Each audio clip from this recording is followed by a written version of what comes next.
everyone. How are we all feeling today?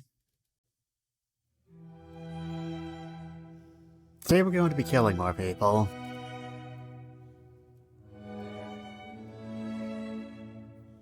Hello, welcome to the stream. It's good to see you again. I'm doing alright. Hello, Queen of Rodents. So as you might be able to suspect by the title, today's title, The Deed, is basically a standalone expansion pack to The Deed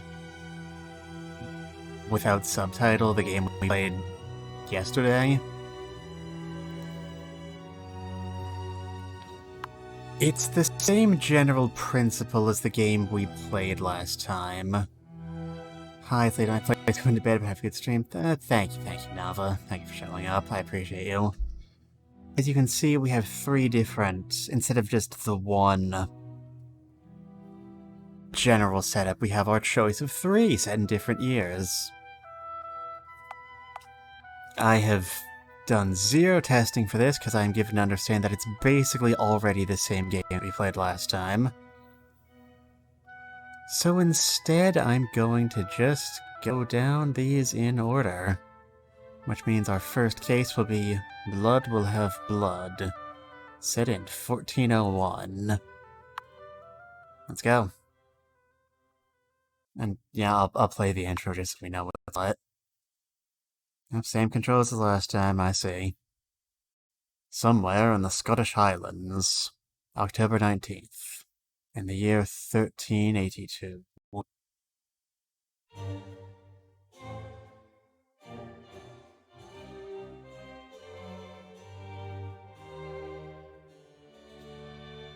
Indeed.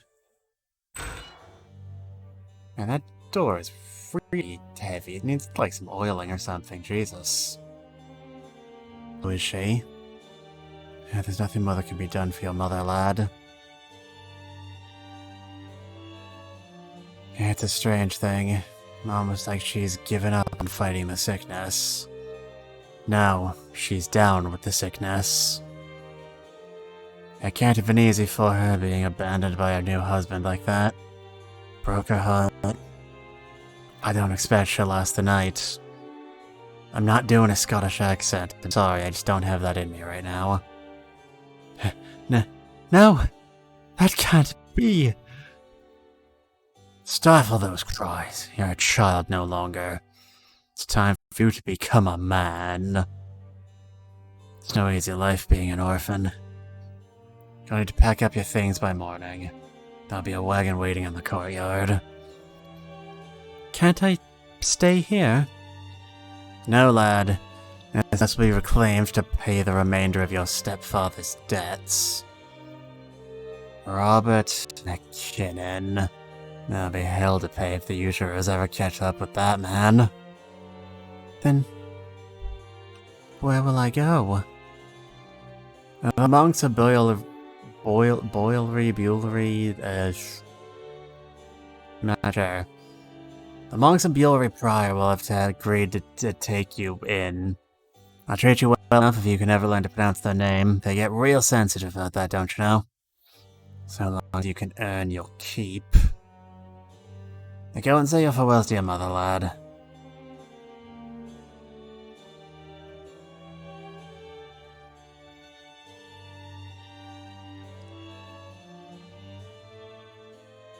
Mother? Oh, sweet William. This is my fault. I should have known that man was a scoundrel. I should never have married him. I couldn't stop him from squandering your fortune. I couldn't stop him from violating your father's memory. You must remember your father, William. Your real father. You come from the proud and noble line of Bruce. Swear to me that you will always remember that. Swear it, Mother. There is one more thing you must promise. When you come of age, you must find the cowardly wastrel who destroyed our family. Find that husband of mine. Find Robert McKinnon. Make him pay for everything he did. I will do it, Mother. I promise. Yes. Yes, you will. My brave, sweet William. Yes. Mother? And then she died dead.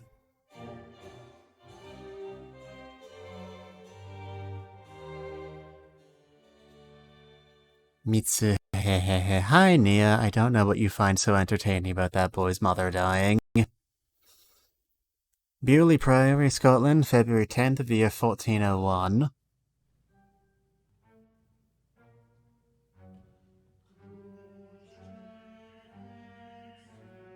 I'm just happy I won't go to the military. Well, that's certainly something worth being happy about. Wait. I'm not gonna know you waited to wait. No, wait. I didn't, You should totally go join the military. Yeah, learn to serve your country. Yeah, anyway, I found her mother just like you said I would. 20 years. It hasn't really taken me so long. I hope you aren't disappointed. Robert Woolsey is the name he chooses to bear these days. He's living in England, as a member of the King's Privy Council. Can you believe it? He said privy. When you met him, he could barely scrape 2 shillings together. Now he is wealthy beyond reckoning, and governor of the Isle of Wight. Wonder how many other poor souls he had to destroy to obtain that position. No matter. His wealth and prestige will not protect him from my vengeance. Unfortunately, I won't be active in the chat, but I'll be in the stream. I wish you a good time. Okay, thank you. Thank you for poking your head in, just saying hi on. I appreciate knowing you're here. But anyway, from our vengeance, Mother. The men of this priory have been good to me, but the time has come for me to do as I promised. There is a heresy spreading in Britain. It has taken root here in Bewley, where even the prior himself is a follower. My sources tell me that Wolsey has taken a particular interest in rooting out this heresy. I wrote him a letter, expressing my support. It was enough to secure an invitation to his family estate in the county of Yorkshire. It's there, just find a way to bring about his end. I will be careful. I know that you would not want your only son to find himself on the headsman's block. Someone else must pay that price. No amount of prayer could bring you back, Mother.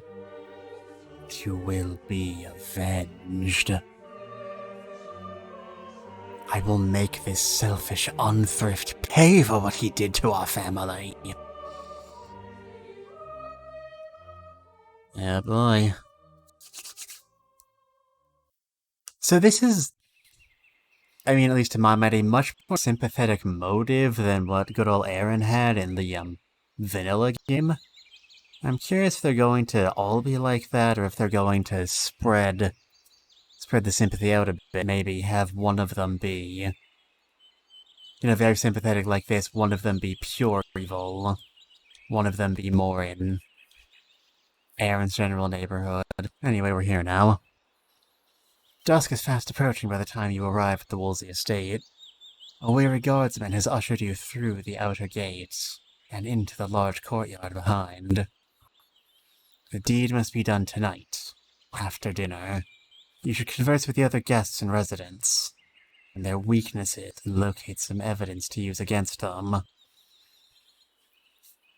As you expected, guards searched your person before you entered the estate.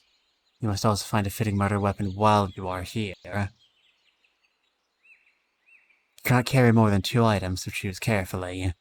Dinner will commence once you have chosen your second item. The important thing is that we avoid drawing suspicion to ourselves, but there shouldn't be anything suspicious about talking to the first person we meet. Excuse me, just gotta walk around this fence. A horse is a vain thing for safety, so the Lord tells us. On the other hand, highwaymen pay little heed to scripture. You must be William Bruce, I suppose. The governor mentioned you would be coming. I am Simon of Burnsgrave. Myself, my traveling companion, Mother Burns, come here often to tutor the governor's daughter. I suspect that tonight he has another reason altogether for inviting us here. Not as you know anything about it.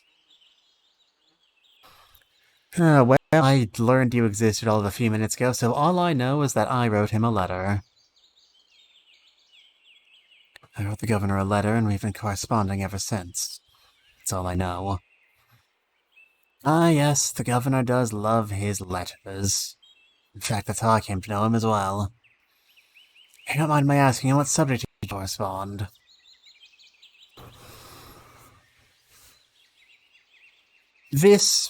I don't know how developed investigations were in 1401 in Scotland. Never been to 1401. I'm sorry, vacations just aren't in my budget. But I do expect, seeing as how we are going to have to put some effort into getting away, that they will investigate, so we probably shouldn't lie. Or be evasive, that would also be bad. I read about the spread of heresy in Scotland. I shared with him my concerns about the spread of heresy in Scotland. Hey, that's what I just said. The Warcliffe heresy, I take it? Yes. There are a great many adherents in the country of Ayrshire, as I understand. Interesting. I hadn't realized it spread so far north. In truth, I would hope that a Scottish king might give them more freedom to discuss their ideas openly. No matter, I probably shouldn't speak of such things. What would you like to discuss? Oh, we can decide. Interesting. Is there any reason we can't talk about all these things? Are you close with the governor? I would say so. We've shared many interesting discussions over the past few years. So I've even enlightened him on a few matters. I hope I have, anyway. Ah, Nia. Nia, don't cry, you fool.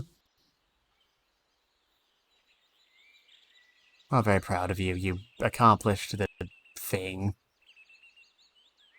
You got your degree, and now the whole world is open in front of you, except for the bits that aren't. Anyway, plus I've even lied to him on a few matters. I hope I have anyway. Okay, so we can't just talk about all of these things. So, Sir Simon here certainly seems, just saying that 3 times fast, sympathetic to the heretics. The heretics we know, because it's the entire reason we're here, that our intended victim is very concerned with destroying. Interesting. Very interesting indeed. Tell me about your traveling companion, Mother Burns. Oh, she's a woman of strong faith, that much is certainly true. And an extremely knowledgeable herbalist. So if she's sympathetic to Sir Simon's point of view, she'd also have a strong motive, and also she knows her way around poisons, which is a subject I would very much like to use because they kill quietly and give you time to get the hell away from the crime scene. Interesting. Quite highly regarded in the church as well, although her reputation among postulants and novices is somewhat less positive.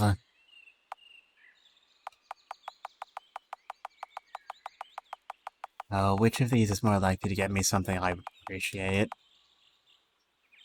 I guess if she's highly regarded among the establishments, why does the church hold her in such high esteem?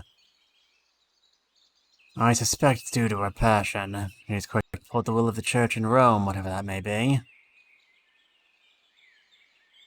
For all her faults, I'd find her faith in God to be extraordinary. I've never known anyone quite like her. That's all I can tell you about her, anyway. Alright, so she's very fond of Rome. And the Catholics, I would presume. It could be convenient, it could be inconvenient. You mentioned that you tutored the governor's daughter. That's right. Eliza's quite a gifted child, although often interested in the wrong subjects. Sooner or later, she will have to grow out of this fascination with swords and horses. It only gets her into trouble. What sort of trouble is she in, my good man? These interests of hers have gotten her into trouble. Ah, yes, several times. The worst is when she challenged one of Sir John's young swords to a round of dueling with wooden swords. He laughed and refused, of course, and she became quite angry. Gave the boy a bloodied nose, I recall. I'd never known her to have a temper like that. Anyway, perhaps you should meet yourself. And I presume there are more people present here who will leave to go back to later. I won't keep you any longer. Go in peace. The horse trial is of little interest to you. Someone else has already led the horse to water. You can't do anything more with it. This large black stallion looks like a fine and noble creature, from the slope of his shoulder to the sturdy musculature of his hind legs. Okay, buddy. Hands above the sheets. Okay. It might be a bit presumptive to start talking this early on, but the way I see it, there are two possibilities. Either we snatch some of the poison our brilliant herbologist, the lady, has, slip it some poison, use that opportunity to make sure we aren't suspected, and then let someone who's concerned with heresy take the fall. Or we grab a sword, run the man through, and let his daughter take the fall under the assumption that she did it in a fit of rage. Let's see which of those stories is easy to concoct later on. You peer down into the damp darkness of the well. The dark seems to stare back up at you. Oh, which one is more fun? That's always an important aspect to consider. It is with some curiosity that you recognize this plant as being monkshood. It's identified by its distinctive purple flowers. The tincture of this plant constitutes a deadly and fast-acting poison. Even the roots and seeds are highly poisonous if ingested. If you take the monkshood, you can still carry one more item on your person. Well, we found poison. It's very convenient. Someone, probably one of the servants, has been chopping wood here and has left this small hand axe unattended. That's an option, but it doesn't really help us. But maybe if we find a servant we can frame. Someone has clearly been hard at work this morning, making sure there's enough firewood to keep the house warm.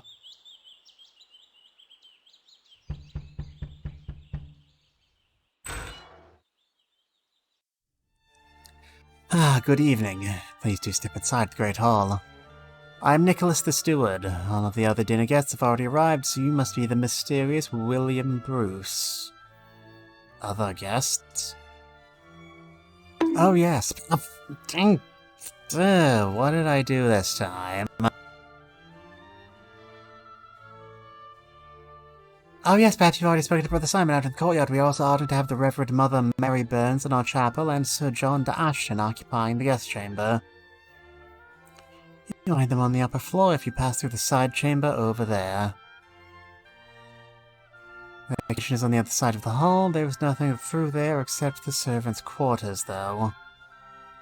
You don't like my presence? That's not true. I appreciate your presence, fine and dandy.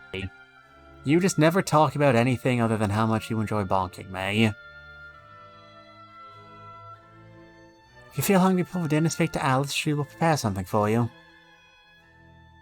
If you're feeling cold, I will chop some more wood for the fire. For anything else, do not hesitate to ask.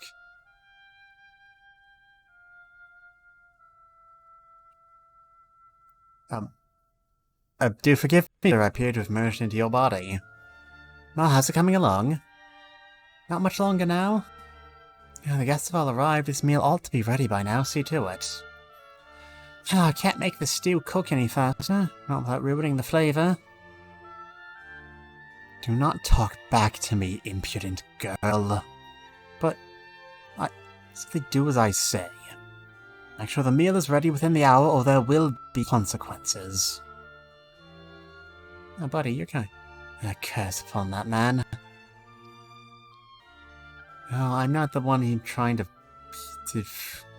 She's not the one I want to murder, though, so that conflict doesn't really help us, unless I can make it look like she was trying to kill him. Which, mind you, could very well be an option. I think that tonight's meal will consist of fish and vegetable stew. It's just an ordinary saucepan. Among the various kitchen utensils on the counter are saucepans, plates, and a mortar and pestle. These are of no use to you, however. And maybe if we grab that monk's bane, monk's hood, whatever it's called. Nothing terribly interesting about the fireplace. Oh, you startled me. Sorry, I wasn't paying more attention. Are you one of the dinner guests? Yes. William Bruce is my name. Your accent. You're from Scotland, aren't you? I just finished reading the Chronicle of a Knight who spent time in your country. Are there really still savages in the Highland Mountains? Do your people truly worship and fear strange evil spirits? Oh yes, I worship all kinds of weird spirits. Oh, I kind of want to take that route. If Madame Burns... Well, let's think about this logically. If Madame Burns is a devout Catholic, that means she's probably very anti-heresy. So, if I say this, it would mean that I'm pro-heresy.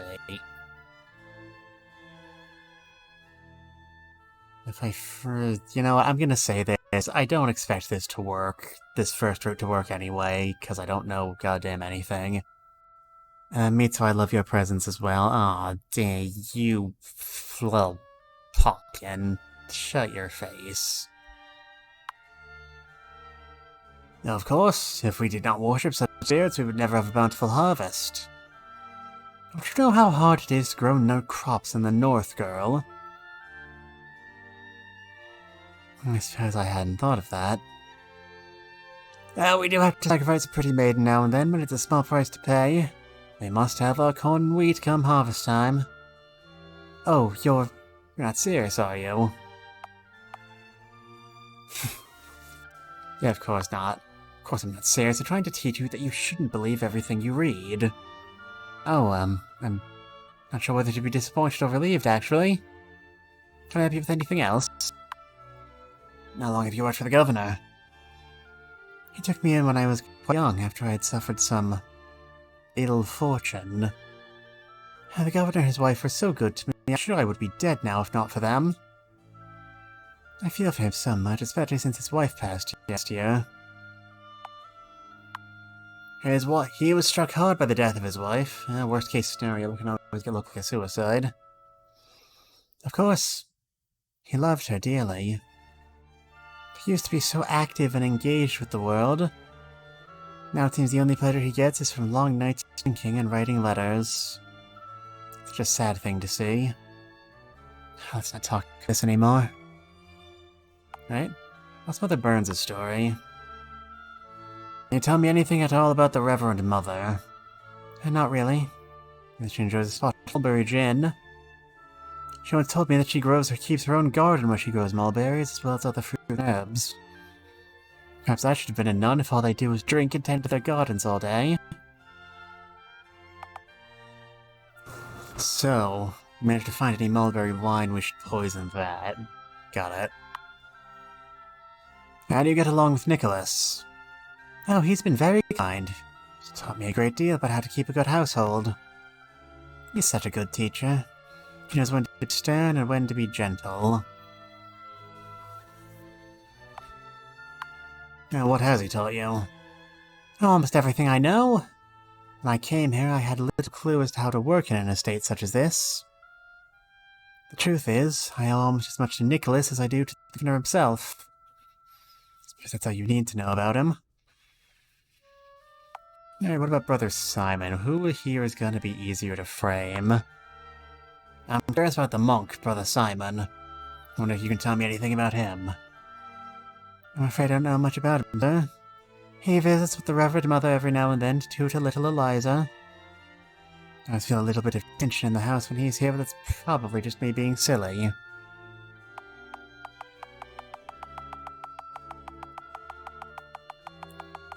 Oh, which of these was gonna give us information that's of more benefit to us?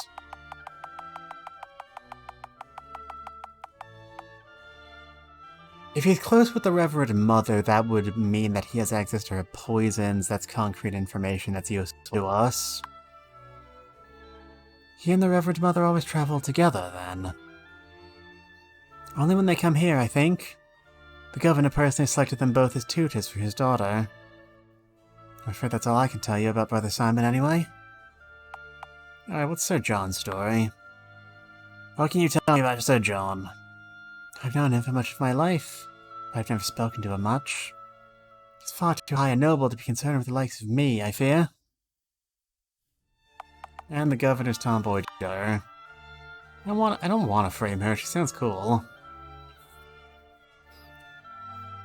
Nia. You need to stop doing these posts that consist entirely of heh-hehs. I don't know what they mean. Are you heh-hehing because you're planning to kill me, or because you got you're just drunk? Well, don't, son.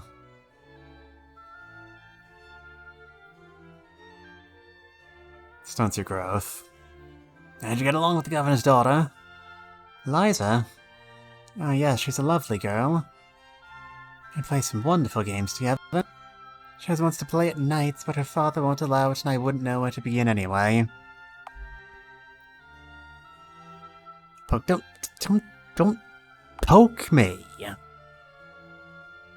So rude. When you play games together, have you ever known her to lose her temper? I don't want to, but I will if I have to. No, I've not. I heard that she's lost her temper at other times, but never with me. Especially don't poke my face, Jesus, you might cut your fingers on my cheekbones. Oh, that's all you need to know about her. Ah, yes, you were very helpful. I'll leave you to your cooking. Thank you, I'll let you know when dinner is served. Okay, something I need to know. Okay, we can step back outside and grab more monk's hood.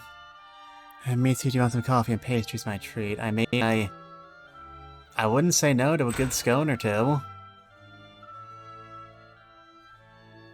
We go to a cafe. Which of us is paying for the plane tickets?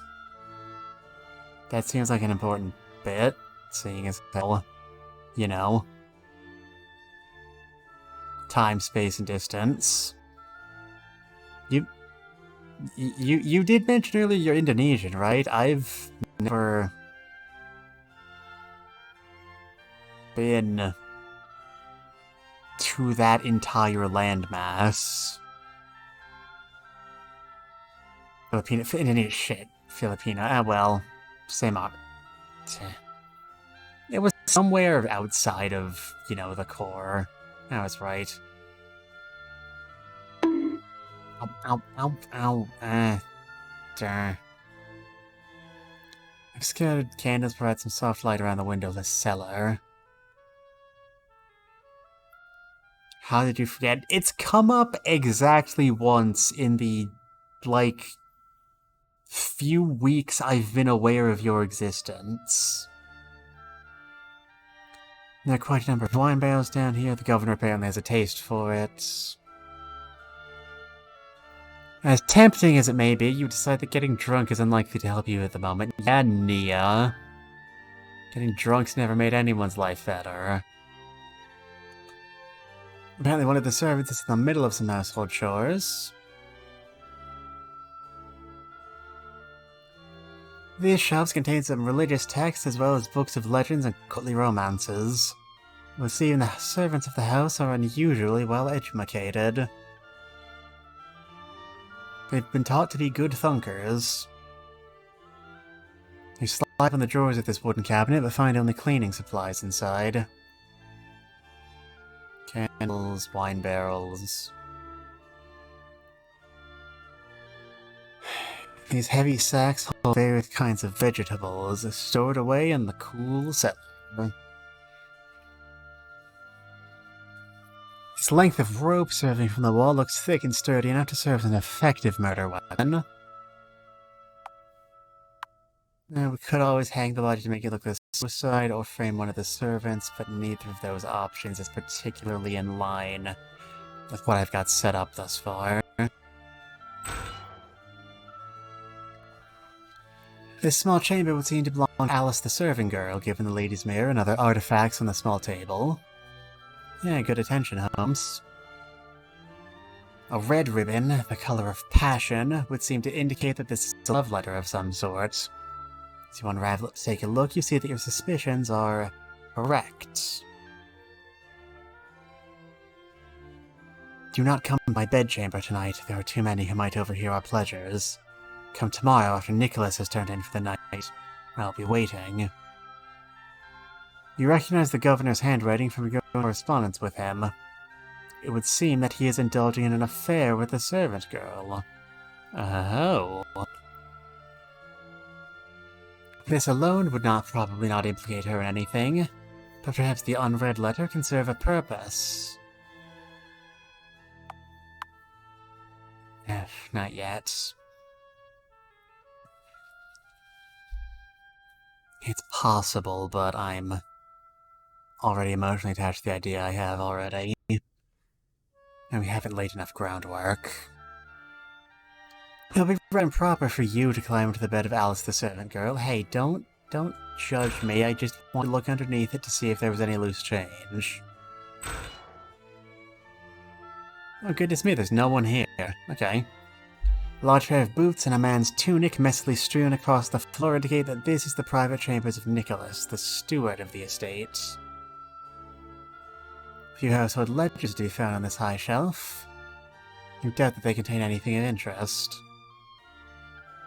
A small candle provides some soft light by which to see your way. The steward's bed looked comfortable enough. More than what you're accustomed to, anyway. The steward has left a spare shoes. The candle's not yet been lit. A wrinkled shirt, presumably belonging to the steward, has been messily discarded on the floor, so he's sloppy, probably not much of a planner.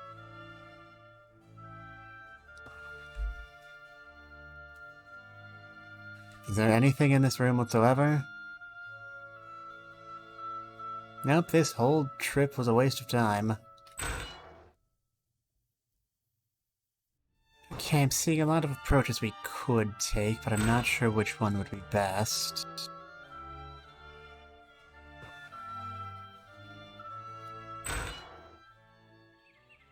Excuse me, brother, I've spoken to more people. Can you tell me things about them? Do you know anything about Nicholas, the steward? I've had little cause to get to know him. He's like a decent enough sort, though. Do you know Sir John? By reputation, mostly. They say he is a formidable military leader as well as a great swordsman. What they really ought to say is that he's a bully and a murderous brute.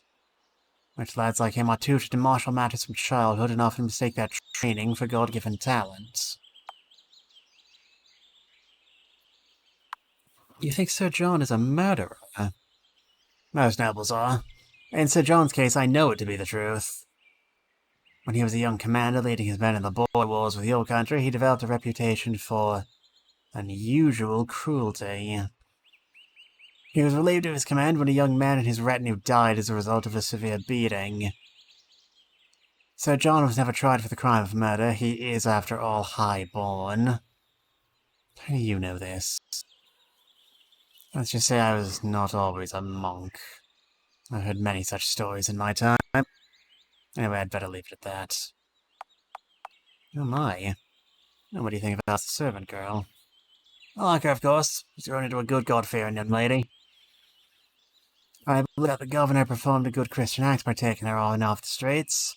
It's the one thing I admire him for.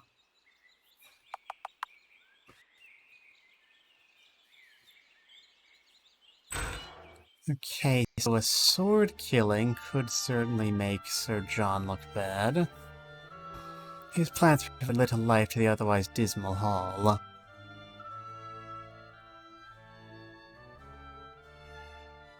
You have no time to sit and enjoy the quietness of the Great Hall. There is work to be done.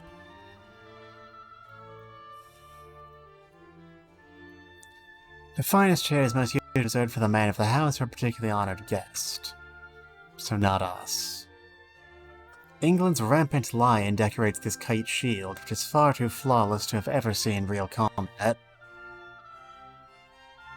There is still light coming through the windows, so the candles are not yet lit.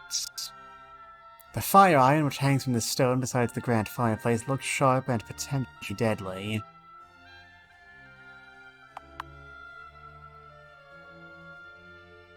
There's still light coming through the windows as the candles are half.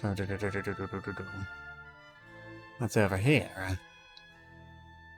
I hope you're making yourself at home. Is there anything I can help you with? How long have you known the governor? I've served him as steward for years. He's been a faultless employer. Not hear a single bad word said about him. Don't need to. Come on, what? Come on, what, Nia? Lead with your question.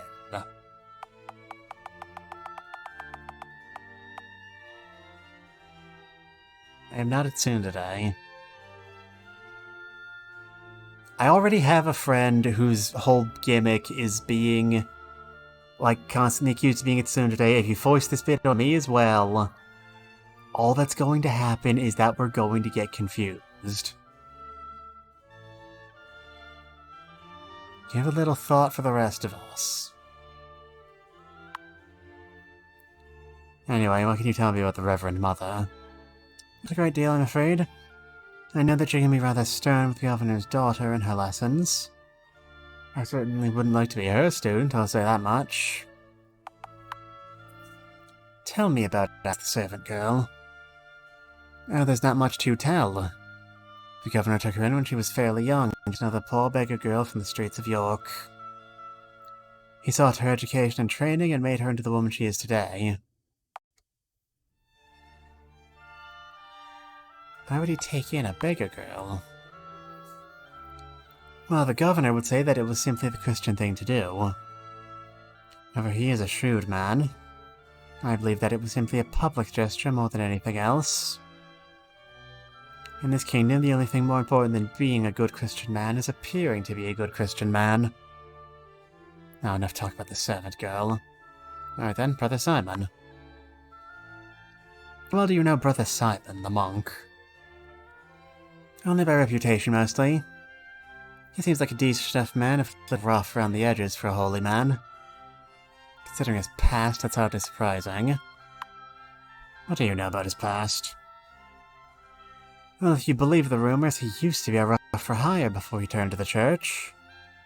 Hard to believe, isn't it? Apparently he was very talented at breaking heads back in the day. They say he still carries a mace with him even now. But anyway, enough about him. Interesting. Do you know much about Sir John de Ashton? Oh, I know a great deal about most of the noble families. It's usually good for a steward to keep up with the latest gossip. Might be inclined to share a little.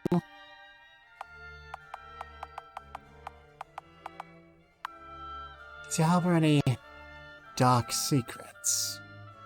You're quite direct, aren't you? Sadly, I must disappoint you. As far as I know, he's never butchered any peasant girls or fathered any illegitimate children. Makes me well, if you ask me. Anyway, that's enough gossip, I think. What can you tell me about Eliza, the governor's daughter? Not much. You'd do better asking Alice or one of the girls' tutors. I have time for children, to tell you the truth. A good talk. Given all the armaments he likes to display, you would guess that the god has probably proven himself as a warrior on the battlefield. The Cross of St. George has been rising in popularity among nobles and royalty for some time now. Veneration of him is becoming more and more like that of a devoted cult. Oh, that's not the Cross of St. George, you silly Billy. Anyway, the spacious corridor of the upper floor seems to also serve as a long gallery, displaying various works of art as well as family heraldry and other artifacts.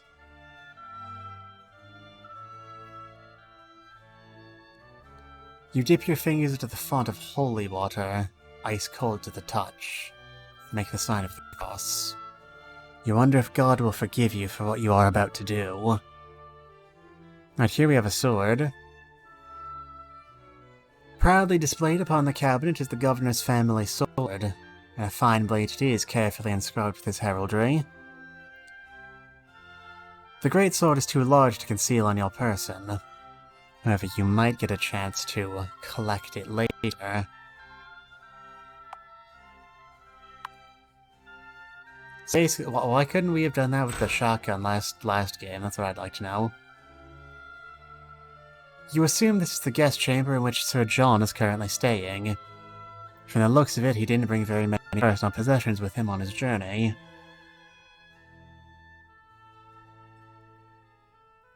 Creaking open the wardrobe, you find within a few items of clothing and other personal effects that Sir John has brought with him. There's nothing useful among them, however.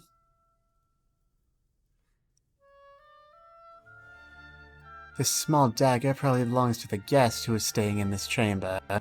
Such blades are useful for personal protection during long journeys. Alright, so framing Sir John would certainly be easy. The question is if anyone would believe he had a motive. The strange, stark opulence of the chapel is an environment in which you should feel very familiar, given your life at the Priory. Even so, the sight of the polished wooden cross on its stone pedestal sends a peculiar chill through your bones. Alright, question of the hour. What do you believe, milady? And who might you be with the nerve to interrupt a woman in her prayers? William Bruce. And you are? Why, I am Mary Burns, of course, the Mother Superior of Monkton Convent. Monkton? Gee, I wonder how many monks they have. Goodness me, could have been a bit more creative with your name and sense, milady. From your Scottish brogue, I would guess you come from north of the border. I have many friends in the Church of Scotland. Tell me, to which parish did you belong? Oh, this is evasive, but I want info. I want the info so badly. Monkton, you said? Sounds familiar. Well, it should. Our convent was founded by Druid d'Arch herself and has stood for some 200 years. If you decide to visit York, you will pass by our convent as you cross the river. It is a beautiful place.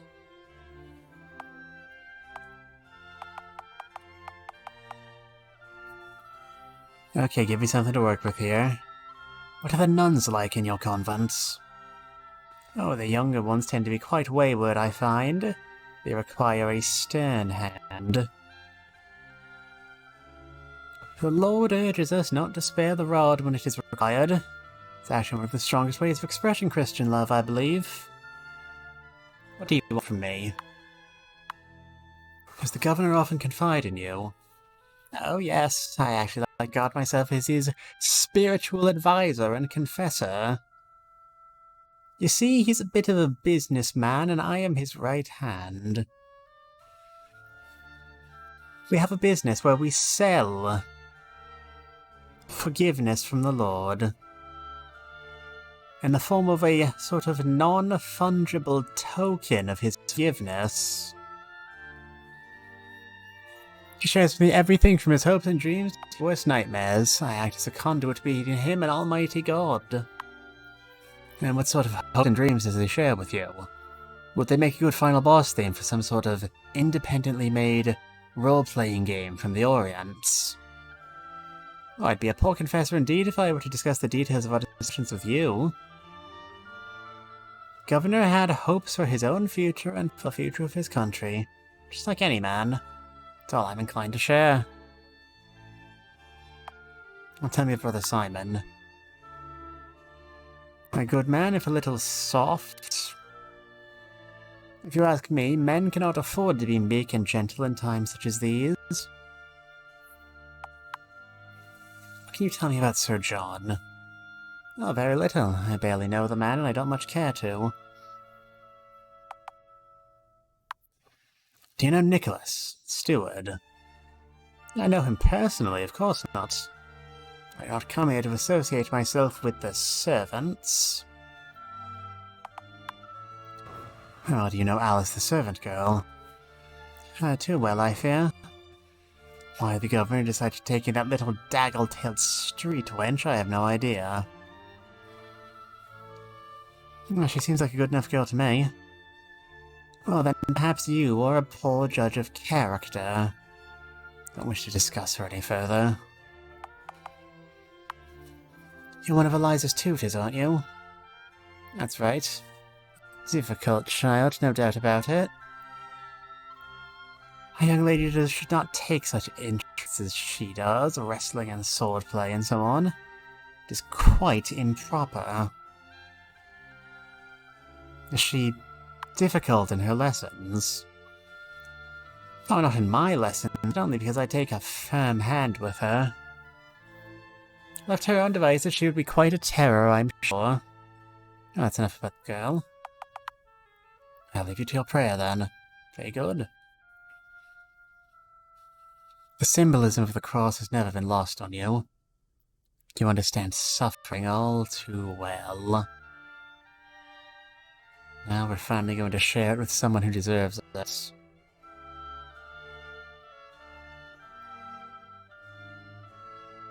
This fine silver chalice, probably used for communion wine. Looks like you could fetch a fair amount of coin. If you were a common thief, you would certainly avail yourself of it.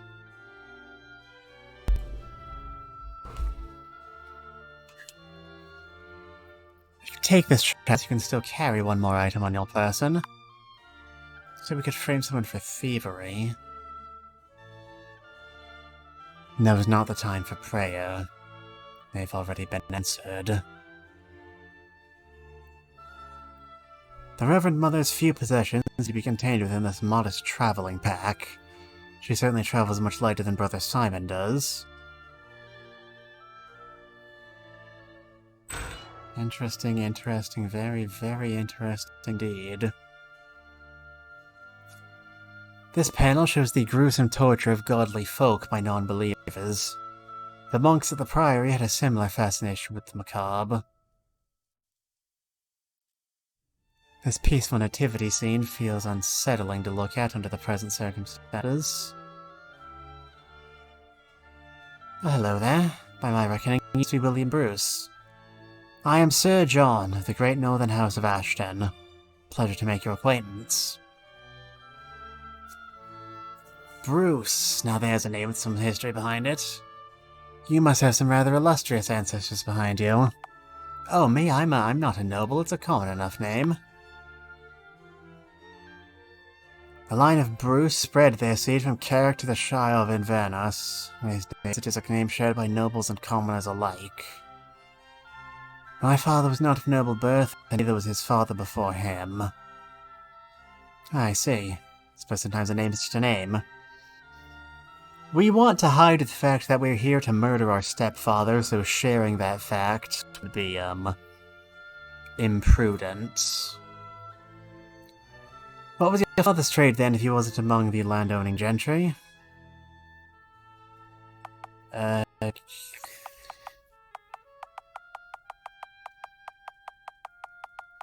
Oh, if I say I never knew him, they might figure that out from convent. He was a traveling merchant. He was just a traveling merchant, nobody of any importance. Not a bad profession, he might have had some wealth to his name at least. Well then, what should we talk about? You and the governor are old friends then. Ah yes, the oldest and dearest of friends. We've been together through thick and thin. I've witnessed his rise from a soldier to a lord, and I must say he deserves every bit of status he has earned. Even if he is not the firebrand he once was, there is nobody I would rather have at my side in a fight. You have any good war stories? Oh, great, man. You should get some beer in me sometime, I might even tell you about a few of them. But anyway, that's all you need to know about the governor for now. You tell me about the Reverend Mother.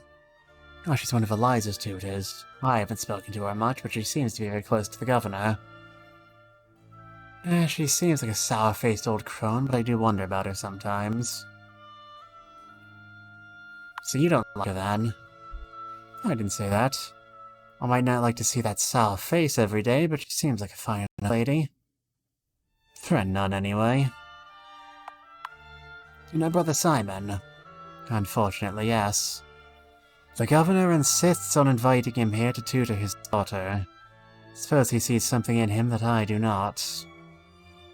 I wouldn't let a man in my house, let alone anywhere near my children.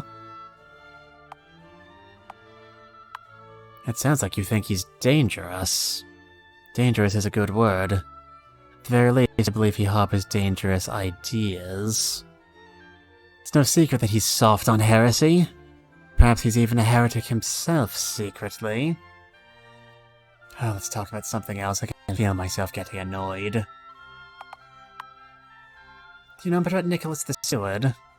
Ah, good old Nicholas. He struck you as being peculiar as well.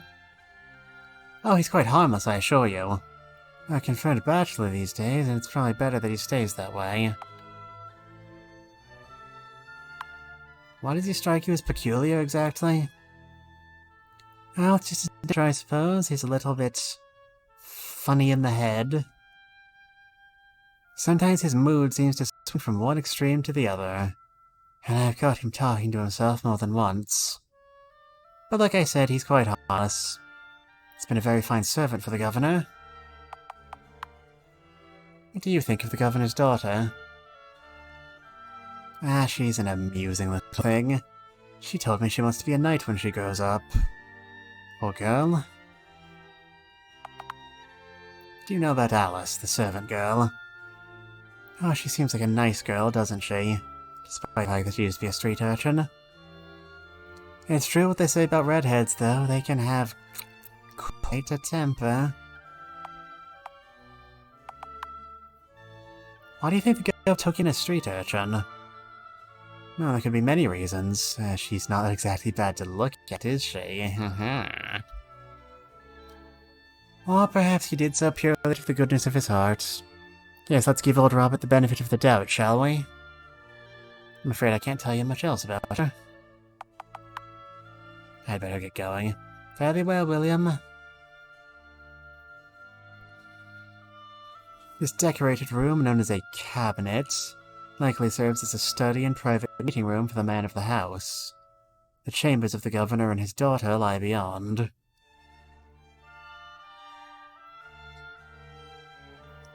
This letter has apparently been left here for the steward to give to the messenger.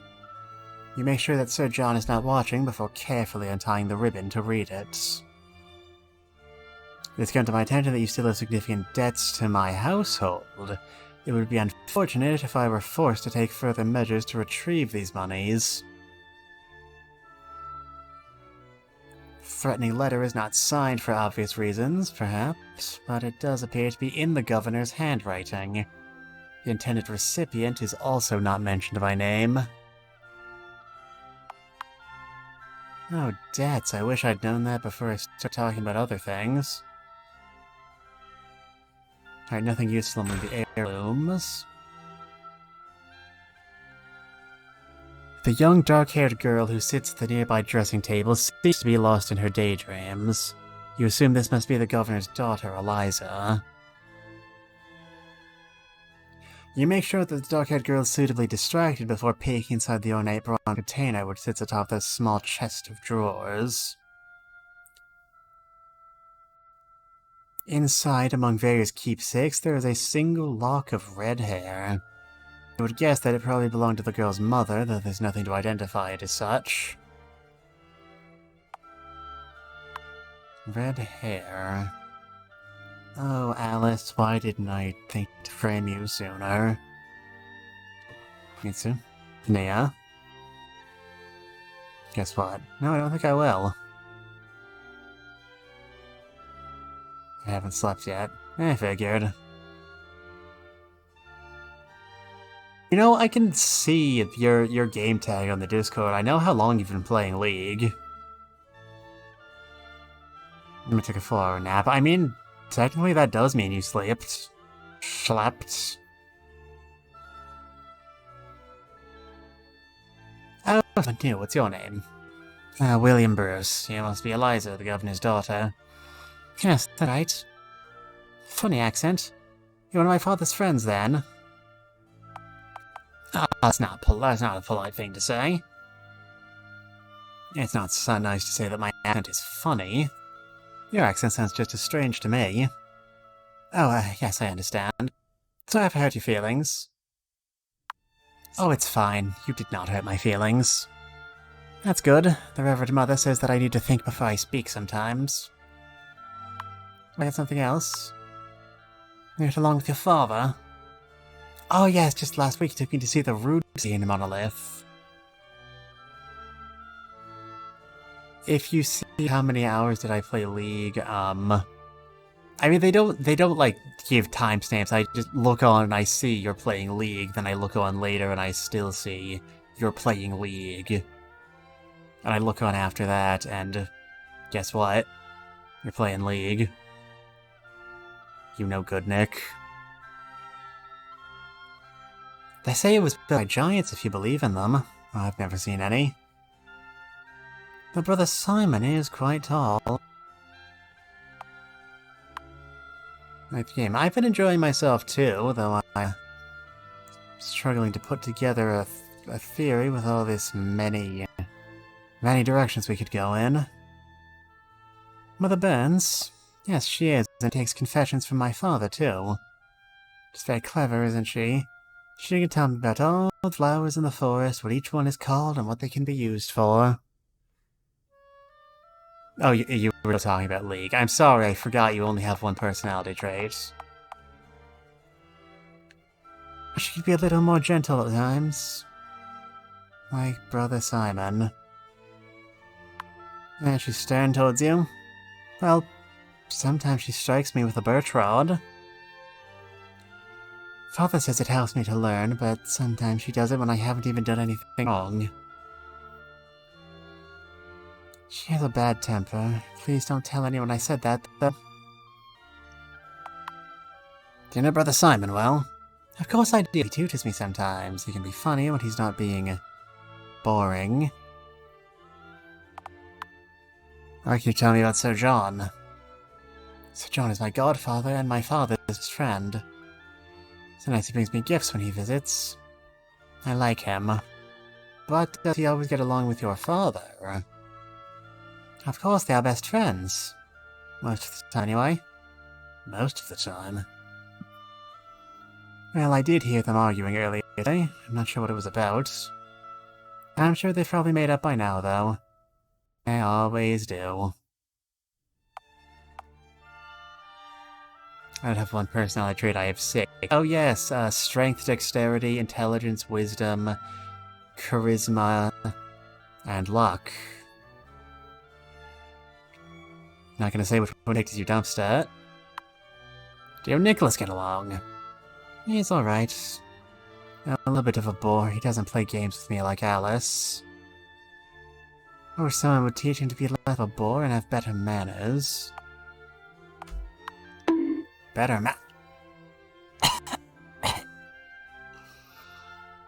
better manners?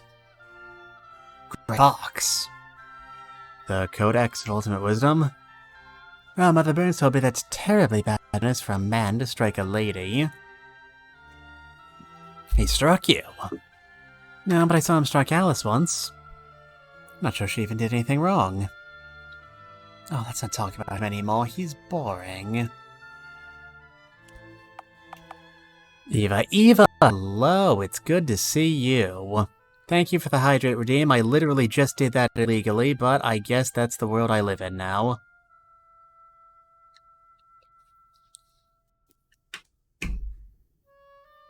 Good to see you. We're playing the Deed Dynasty. It's a murder simulator game where you play as a murderer.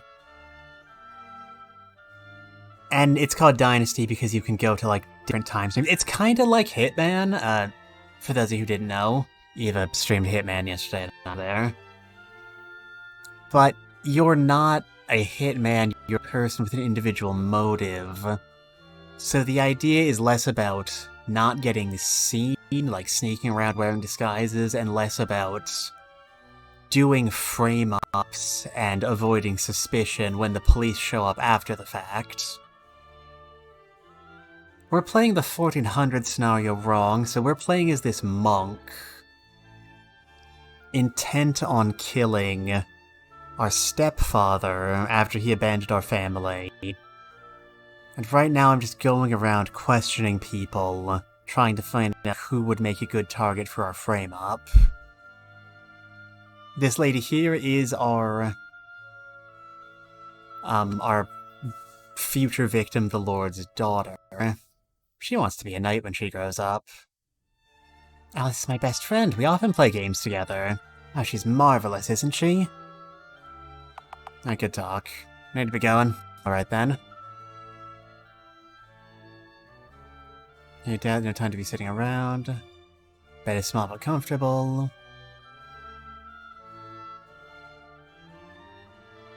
Alright, I probably can't kill anyone with a wooden horse. Alright, to catch Eva up to speed. The people I think I have the best case to do a frame-up now would be... ironically, that little girl I just talked to. Since we know she wants to be a knight, and she does a lot of practicing with wooden swords and stuff, we could shank her father with a sword and make it look like she was upset that he disapproved of her lifestyle. But a lot of people say they had a good relationship, so that probably wouldn't be a great plan.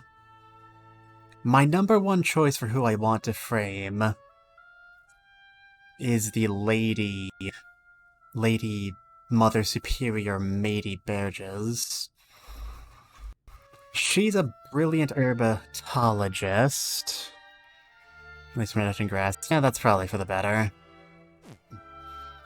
So we could poison the victim. Poison is clean, quiet, and gives you a chance to get away to a safe distance.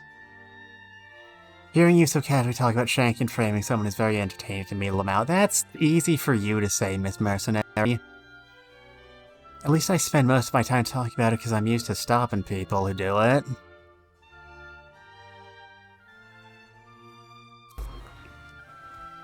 Anyway, thanks for totally derailing my train of thought. Poison is the smart man's weapon because it gives you a chance to get away, and we know he can brew it because she's knowledgeable about these sorts of things. We also know she's a total hard-ass who loves the church very much. So if we planted evidence that our man was a heretic, that would be a motive.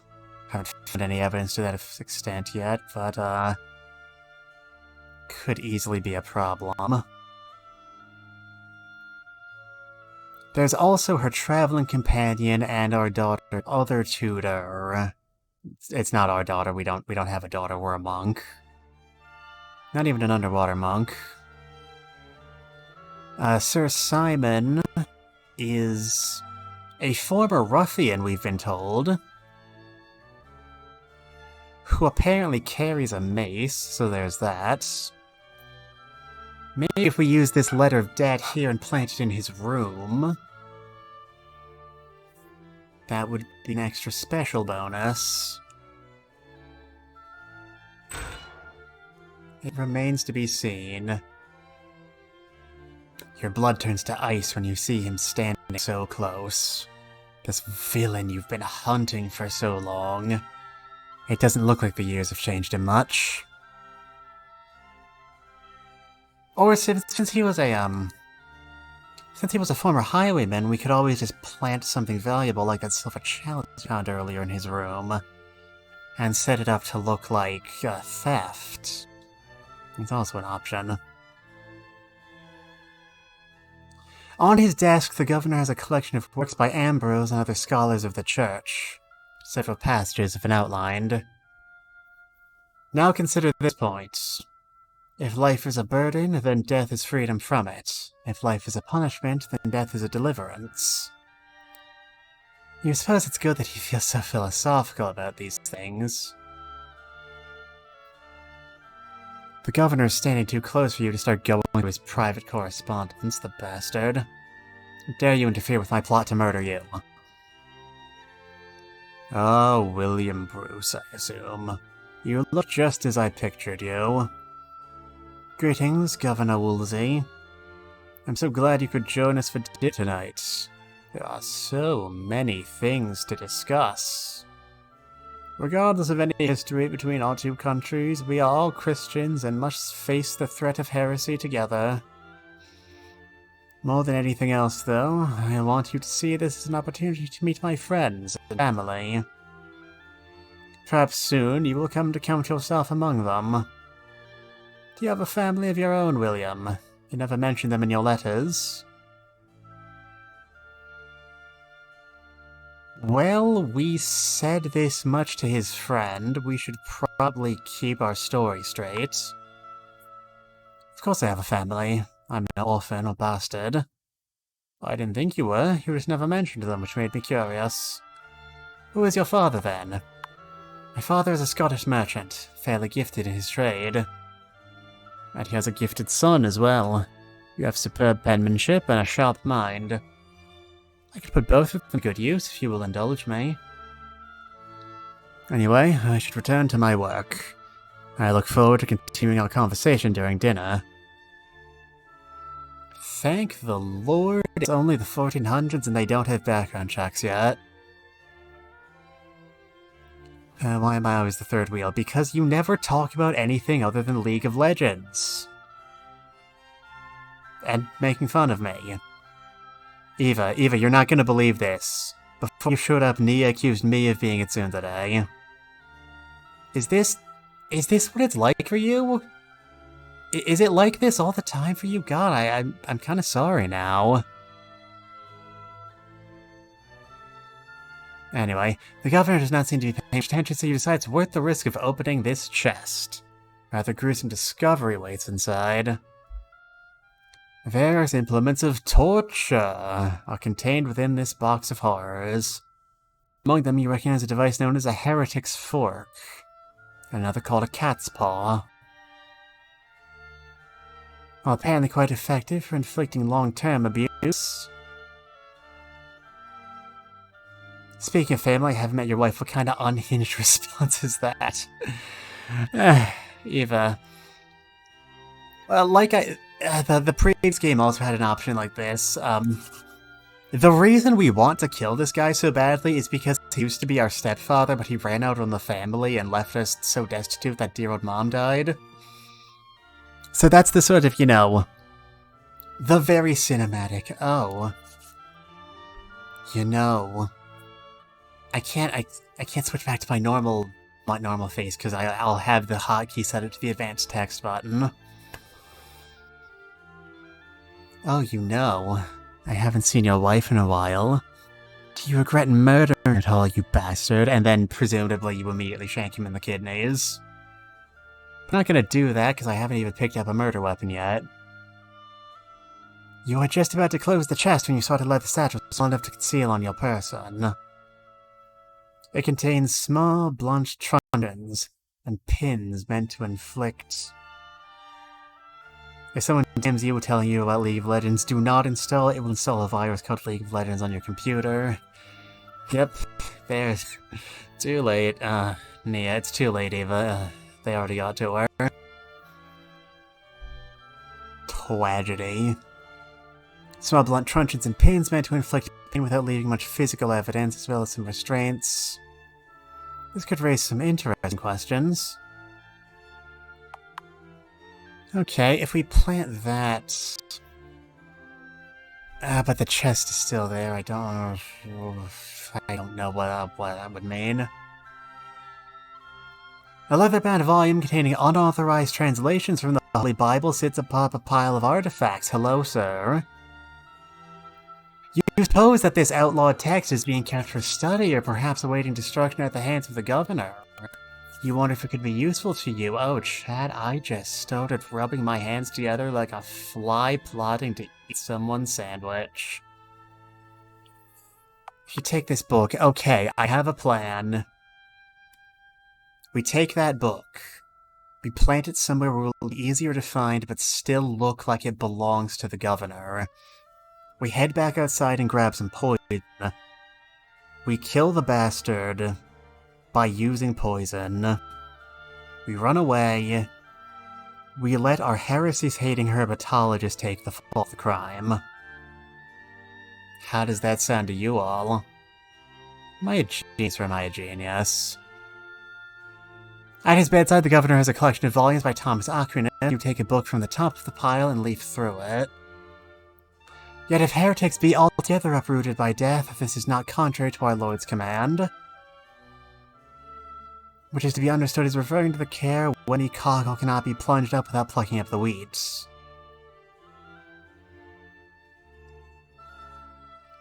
But there's a lot of evidence in this room that he's,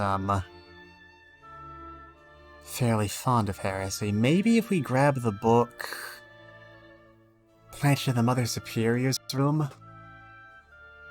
So ingeniously planning a violent murder. I'm so proud. Sniff, sniff.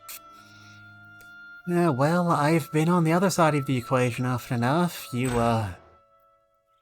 wouldn't be unreasonable to assume I know what I'm doing. The steep staircase seems to have brought you to the gusty parapets of a tower at the top of the estate. The view from up here is quite breathtaking. This large plant seems to flourish out here in the natural light and weather of the spacious balcony. Alright, is there anything up here? Nope. Can't go around the edges. Okay, this whole room is useless. Good talk, everybody. Alright, is that everybody?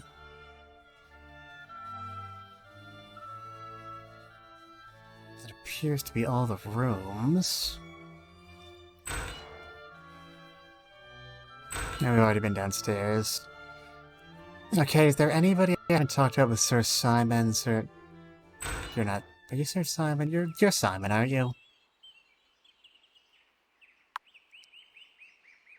Yeah, okay, this is Simon, because Simon's name isn't here. Okay. Alright, now here's the question, chat. Which route do we want to take with this? There's the story I just concocted where we poison him and make it look like the Mother Superior did because he was a heretic. The fundamental problem with this scheme is that there's a lot of evidence in that room that the victim wasn't a heretic. And I'm not sure how we go about it. If we take the heretic's Bible and plant it in this room, we could maybe make it look like it was meant to be, like, for use and not for study.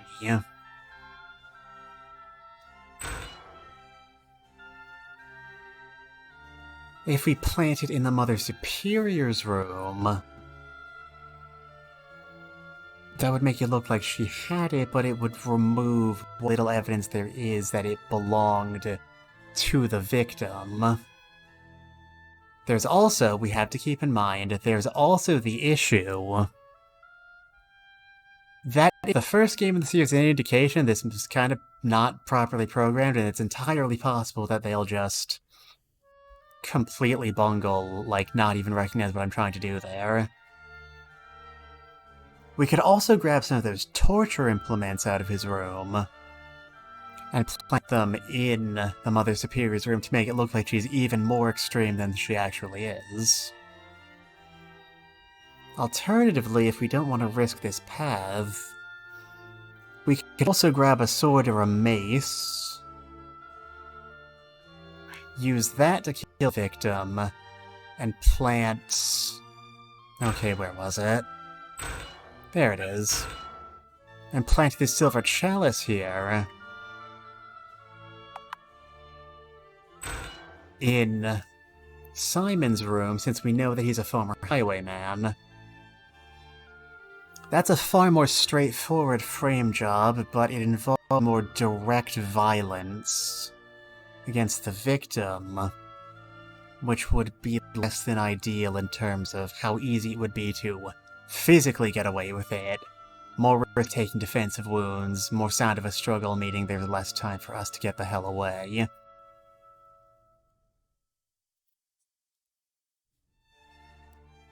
I am down to do either of these options.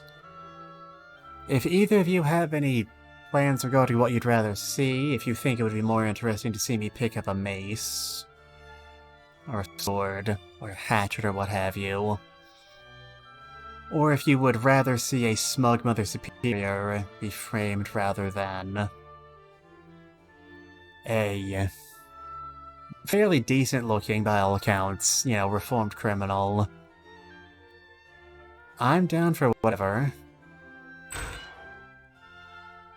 I can't help but notice I haven't actually found a mace. That would be the best option since we were told that Simon already carries one around.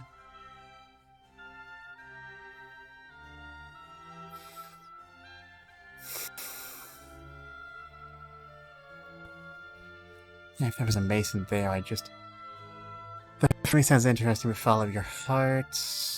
Also, mace gang. I would like to find a mace.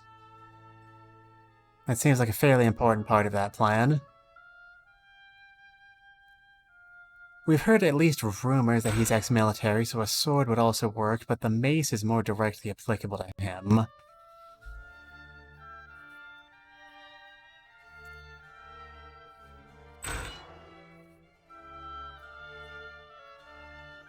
You're probably not going to find a mace in the ladies' room. That's the length of rope.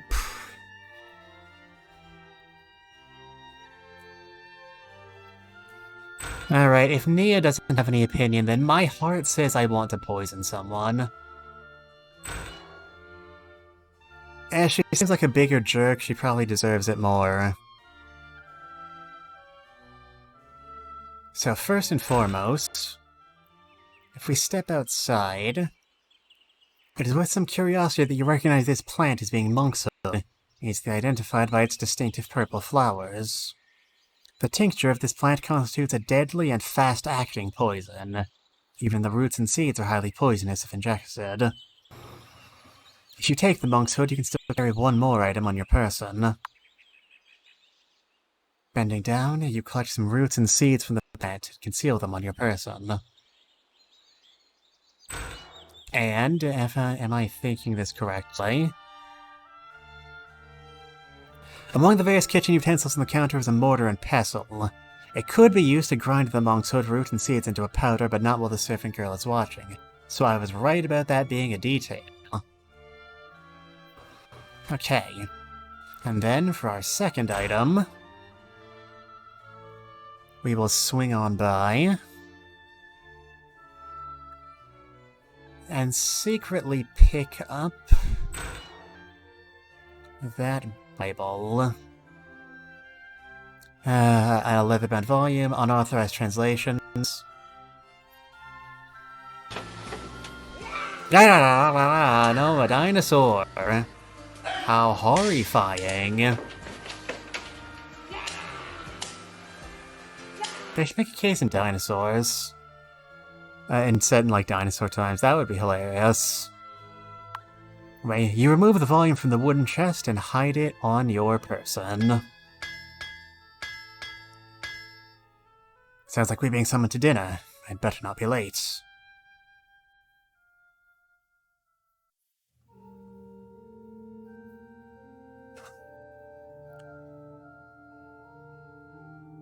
Mitsu.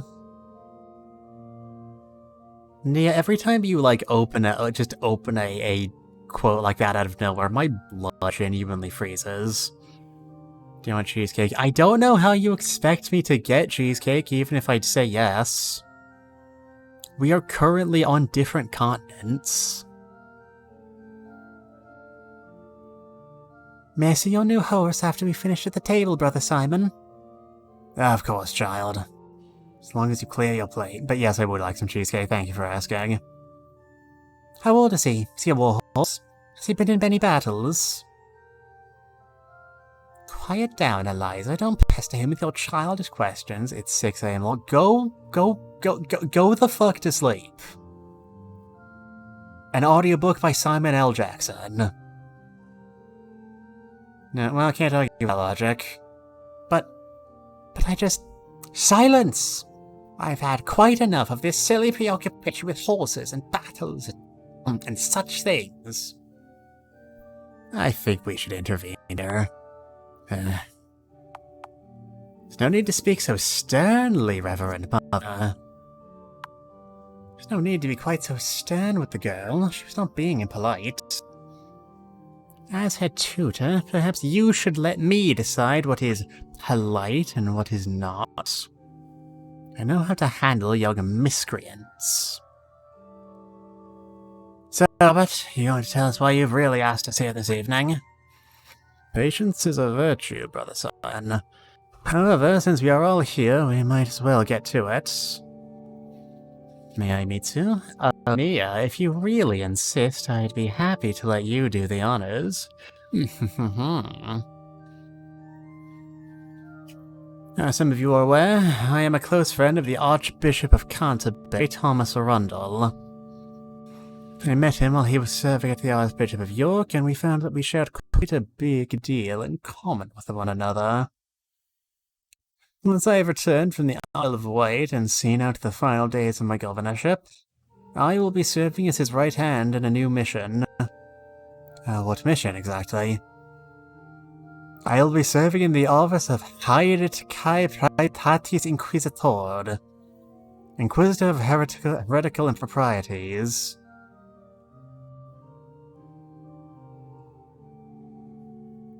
When you did that cheeky chuckle, you are what, Nia? Is there something you'd like to share with the rest of the class?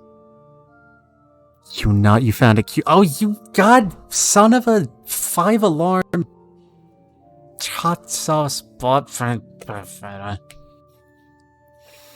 I've never heard of such an office. What, did you get it sounds less like he's got recruited to a new office and more like he got recruited to a really intense game of Warhammer 40k. Just because the office has not yet been required before. However, things are about to change in our country. Parliament will soon pass a law allowing the Church to order the arrest of any person suspected of heresy. So I'm about to frame the head of the Anti-Heresy Order for heresy in the process of framing someone else for his murder. You know, this game doesn't give points for style, and I feel like that's a flaw. Okay, but the pixel art juxtaposed with these uncanny faces during dialogue is really funny to me. Oh, Eva, this game is made entirely of stock assets. I don't— Nia, not now, sis. Not now, sis. I'm in the middle of expository dialogue. I don't know how many Western visual novels you've played in your life, but if you know your way around them, these models are just everywhere. These sorts of, I don't know, kind of waxy. Not waxy, they're more... These very, specifically designed models are I have to assume, I've never tried making a game myself, I have to assume they come, like, pre-installed in some, like, game-making program. And of course the rest of the game is just RPG Maker. Oh, RPG Maker, you're responsible for some of my favorite games and some real trash. Anyway, King Richard never allowed that. His Majesty is not Richard. He sees the threat to our faith much more clearly.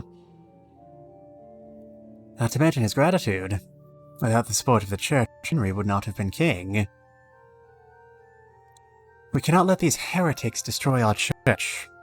Burn them all, that's what I say.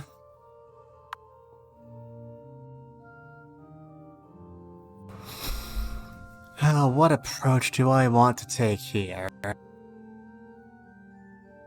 Which of these options would be most likely to set off our Mother Superior?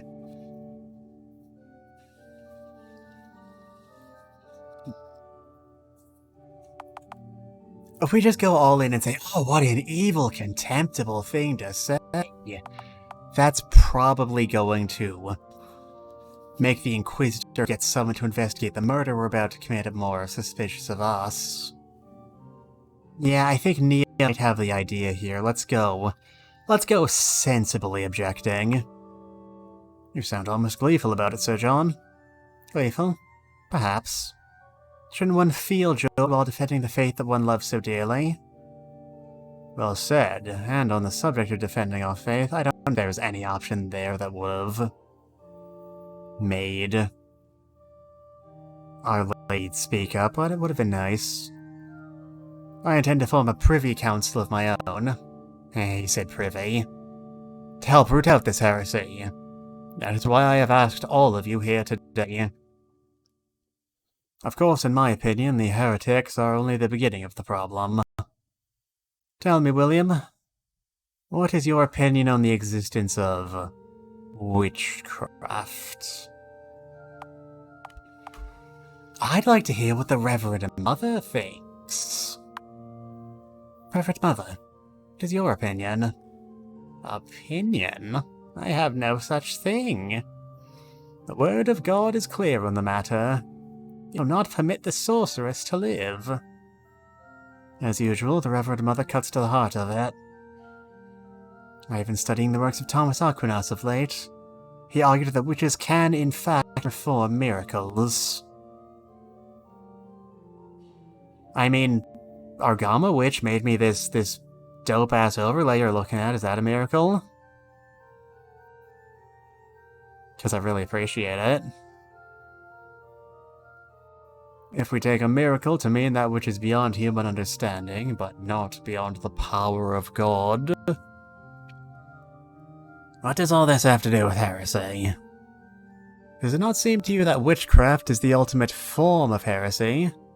Surely those who indulge in these dark arts should not go unpunished. Is it a miracle that I became smart? Absolutely, Nia. One of the most unexpected miracles of them all. Of course they should be punished. I feel unqualified to speak on the matter. Well, if they want me to join the council, it'd be weird if I didn't say anything. Ow, ow, ow, ow, ow, ow, ow. God damn it, Nia, I'm trying to plan a murder here. I need those brain cells. Anyway, let's just roll with the blows. If these witches are indeed powerful, then they are servants of the devil. No punishment is too severe for them. I quite agree. There is no greater threat to man than the power of Satan. If the day ever comes when Satan is streaming on the internet to 4,000 people at a time, truly society is doomed. And you made me blush. You took 12 brain cells. Man, I think I might be able to commit the perfect crime here. Mom said it's my turn on the brain cell.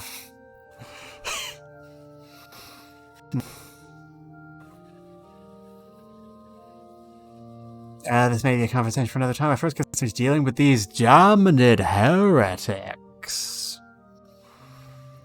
I've chosen each of you for a good reason. Even you, Brother Simon. You have never been afraid to speak your mind. A valuable trait. I'm glad you think so.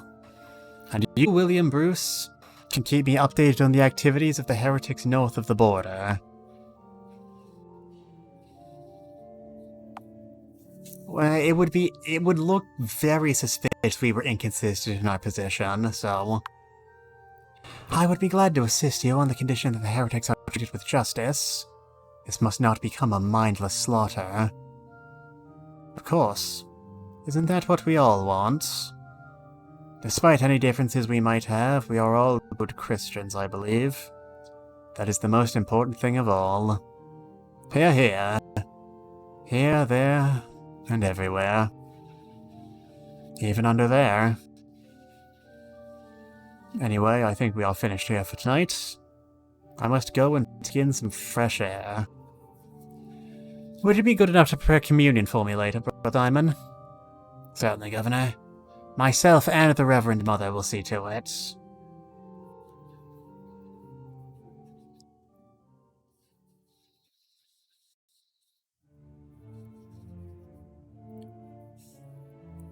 Can't say you owe me 12 brain cells. Oh, don't worry, dearest. I have plenty to spare. Now the dinner's over. The Commission's going to plant any evidence to just see if this low scoundrel put an end to his life. Got it? Alright, it works the exact same way it did last time.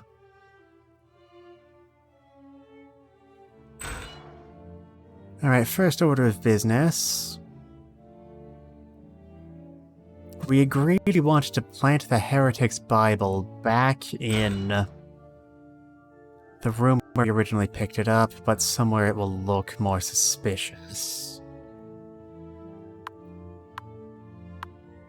A collection of illegal Bible translations by John Wycliffe and his followers.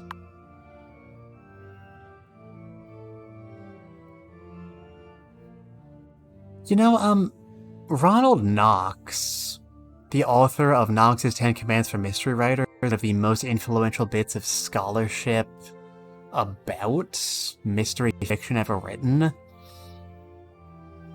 also published his own Bible translation. I don't really have like a decent segue onto or away from that. It just feels like something I should have brought up under the under the circumstances.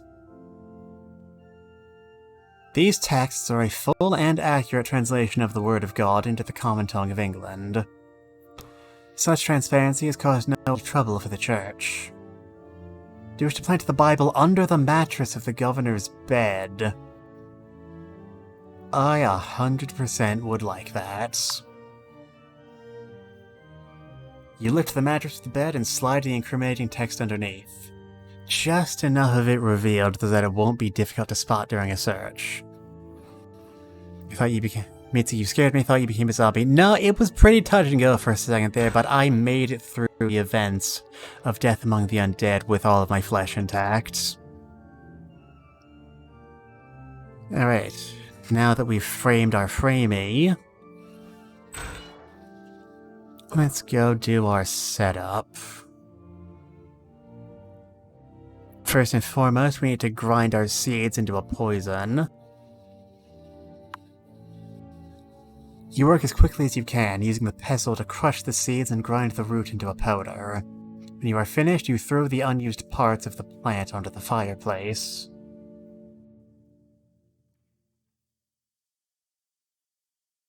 Alright, where is everybody?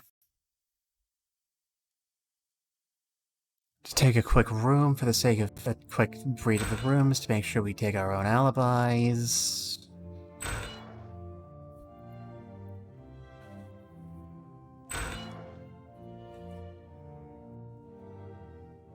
Nice to find your tree cute. Oh god, it's going mad again.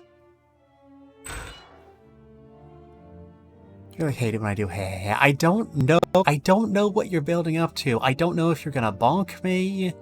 I don't know if you're gonna, like, announce that you've been playing League again. And I don't know which of those options is worse. If you require accommodation for the night, there is a good inn just a half mile down the road. Thank you, sir. I'm just saying goodbye to everyone before we leave.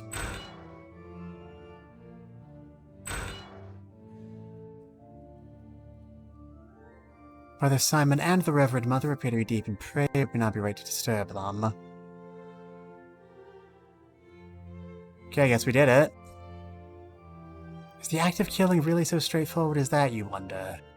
Now you need only wait and see. Hey, we did the thing. Now the question of the hour is how efficiently we'll be able to get away with it. Oh, is he? He is gone, William. He seemed fine at dinner. I've never known a sickness to take a man's life so suddenly. That is because it was no sickness, Sir John. It was poisoned.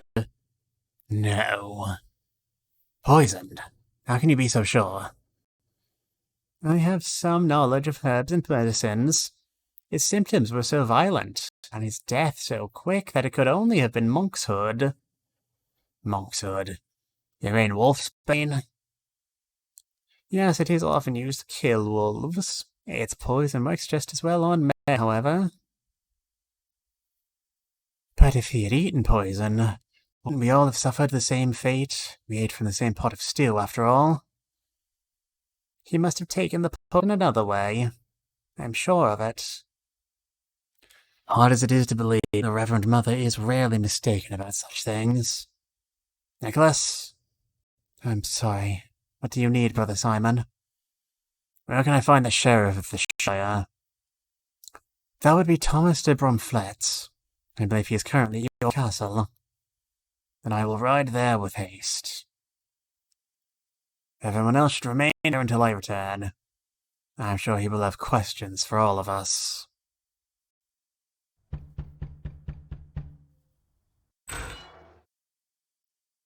Welcome, my lord.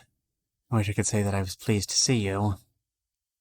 Nicholas, Sir John, and who might you be? This is William Bruce, a friend of the governor. William Bruce. Can't say I've ever heard of you. Well, I am nobody of consequence. That is no surprise. I am no great lord like yourself, Thomas de Bromflet. Perhaps not. You do possess quite a cultured manner of speaking, though. Interesting. Where's Brother Simon? He's outside, tending to the horses. Who else is in the house at this moment? Liza's here, though it would be better if she wasn't. The Reverend Mother Mary Burns is tending to her. Oh, and Alice, the servant girl. And all were present at the time of the murder. Yes, we've been here all evening. I see. Everyone should be in one room. Is there someone smaller on the upper floor, perhaps? There's the governor's cabinet, I suppose. Gather everyone together here. Meanwhile, my men will conduct a search of the house. You'll also have to search each of your persons. Is that really necessary? Oh yes, Sir John. But have no fear. We will soon get to the bottom of this heinous crime. Oh, Detective, I have the utmost faith in you.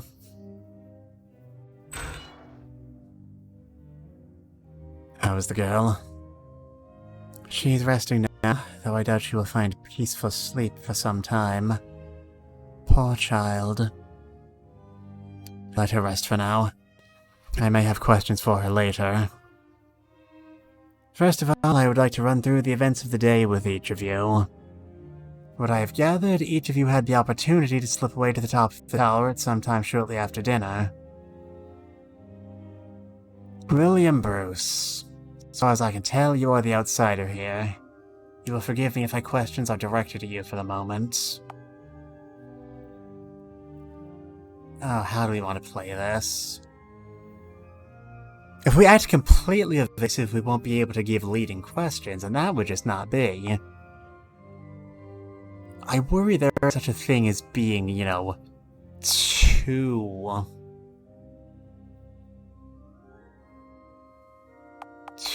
on edge. I don't know. I guess.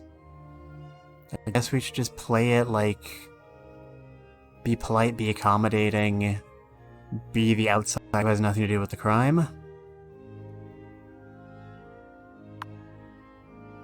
I take no offense. I'd like to do the same thing in your position. Very good, then.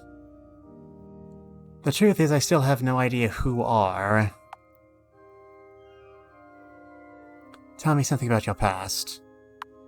There's not much to tell. My mother died when I was a child, and I was raised in a priory. You're an orphan, then. No status to speak of. Eva, thank the stretch and the hydrate. 1 second. Do them in order.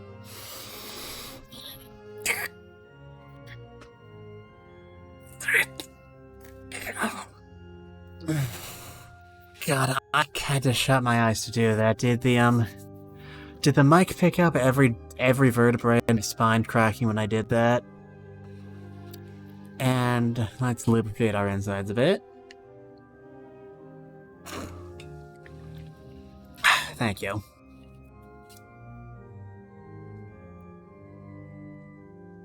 How'd you come to know the governor? I wrote him a letter regarding heresy.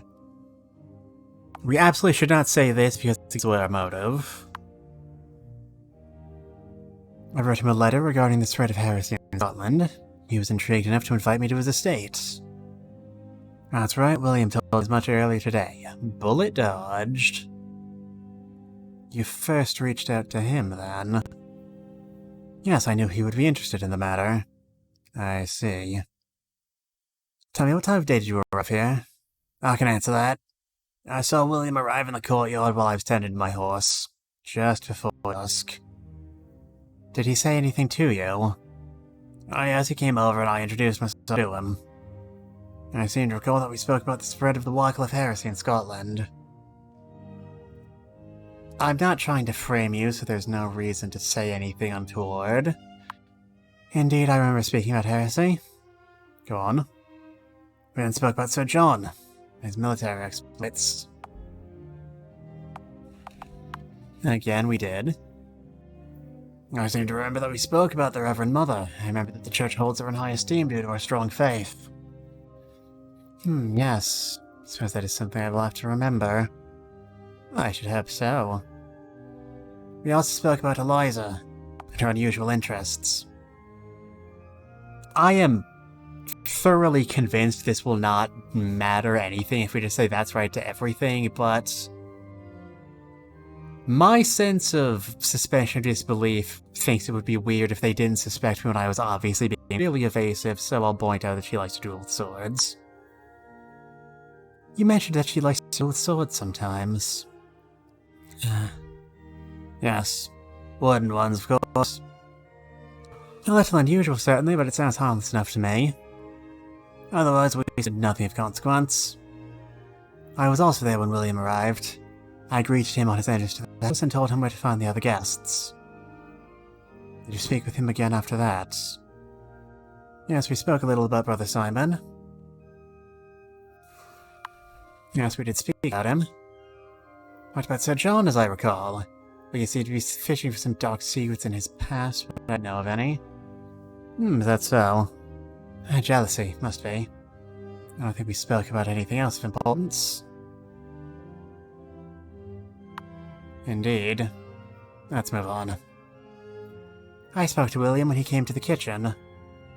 And what was the subject of your discussion? I have been reading a book that contains some tales about the peculiar habits and customs of the Scottish people. I asked him whether those tales were true. He taught me a little lesson by pretending that they were true. He said I should not believe everything I read. Quite right, there are some dangerous texts out there. Chat, I'm a genius. We spoke of the governor's wife and her unfortunate death. You said that the governor misses his wife a great deal. Indeed, it is only natural. We spoke for a while about Nicholas. I said how much I admire him and how grateful I am for all that he has taught me. You would vouch for his character, then? Oh yes, of course. Finally, we spoke about the governor's daughter. He asked about her temperament, and I told her that I had never known her to get angry. I see. Thank you, Alice. I can't think of anything else we talked about. What about you, Sir John? Ah, yes, I ran into William in the Long Gallery. We exchanged a few words. He told me that he came from a common family and that his father was a merchant. I see. Anything else? I remember speaking about Brother Simon as well. Yes, we did speak about him for a while. We also spoke of the Reverend Mother. I remember saying she's a fine lady, for a nun. I suppose I should take that as a compliment. Indeed you should. Go on, Sir John. Talked about Nicholas too. I said that I always found him a bit eccentric, but that he's always been a good and loyal servant. Thank you, Sir John. Indeed, you have clearly served the Governor with loyalty for a long time. Go on, Sir John. I think that was all we spoke about, other than small talk. I too spoke to William before dinner. He came to the chapel, as I recall. And what did you discuss with him? We spoke for a while about my convent, if I remember correctly. You believe that you don't believe in sparing the rod when the young nuns misbehave. I believe you said it is the purest way of expressing Christian love. Really, Reverend Mother? Violence is the purest way? Of course. I do my duty to set them back on the righteous path. I see. Did you discuss anything else? We also discussed the Governor. I remember mentioning that he had shared with me his hopes for his own future and the future of our country. I see. He was still making plans then. Yes, he had many plans. Sadly, most of them will not come to fruition. Yes, a great shame. We spoke briefly about Alice the servant girl. I will not repeat what I said, but William seemed to think she is a good girl. Oh, thank you, William. I see. Anything else? We discussed something else of note. Eliza told me that she spoke with William in her room before dinner. Oh, did you say what it was about? Apparently, Eliza commented on his accent and managed to offend him. It sounded like he had been gracious about it, though. No harm done, then. Go on.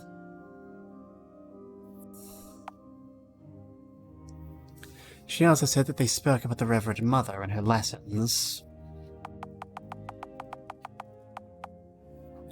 Poison isn't exactly an impulsive crime, so bad temper wouldn't really make her look suspicious in this case. Eliza said that the Reverend Mother beat her with a rod sometimes. That is not unusual. It is quite common discipline for a child. Quite right. She told me that they spoke about Sir John for a while. Yes, apparently he is her godfather. Indeed, I suppose I will be the one fostering her now. Let us stay focused on the matter at hand. Was there anything else, Alice? She said that the two of them spoke about Nicholas, our steward. That is correct. Did she mention anything else to me about the conversation? Did you also speak to the other before dinner, William Bruce? Yes, we spoke to him in his chamber. And what did you discuss? What else? We spoke of the heretics and how they should be punished.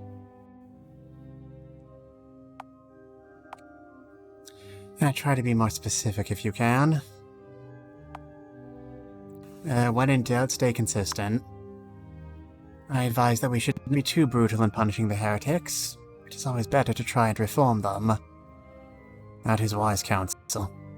Yes, perhaps. Alright, now someone needs to tell me what happened during dinner. I only remember that Eliza was pestering Brother Simon about his horse. I scolded the child, and William had the nerve to tell me that I was being too stern. Yes, you told me that you were quite expert in handling young miscreants. Of course, every child needs a good beating now and then. Not only when they deserve it, I'm sure. Heh, they all deserve it. What else happened at dinner? After that, the governor told us Parliament is about to pass a new law to allow the burning of heretics. Sir John seemed quite in favour of the idea. I was. And William dared to accuse me of being too bloodthirsty. I just don't think that burning is appropriate. There are more humane methods of execution. I see. I don't disagree, but that is a discussion for another time. Anyway, the conversation, went on to the topic of witchcraft. The governor asked William if he believed in the power of witches. And what do you say? I said that I'd rather hear the Reverend Mother's thoughts on the subject. The word of God is clear. All witches must be destroyed without mercy. I would see the flesh ripped from their bones. I mean, yeah, but I mean, to be fair, ripping flesh from bones is also pretty cool. I mean, not when you've got, on TV, it's a pretty uncool when you're the one who's got to do the autopsy on the remains. That is a strong viewpoint, Reverend Mother. Quite surprised to hear it from a woman such as yourself. We then spoke of what punishments would be suitable for witches, since they are another kind of heretic. William said he felt all witches ought to be destroyed. All of them, William. Yes, but only those that are found guilty of the crime, naturally. Naturally. As dinner came to an end, the governor invited all of us to join his privy council. You said privy. And revealed the reasons why he had chosen us. I believe he said that I was the stronger of mind, and that William can keep him informed of events in the church north of the border.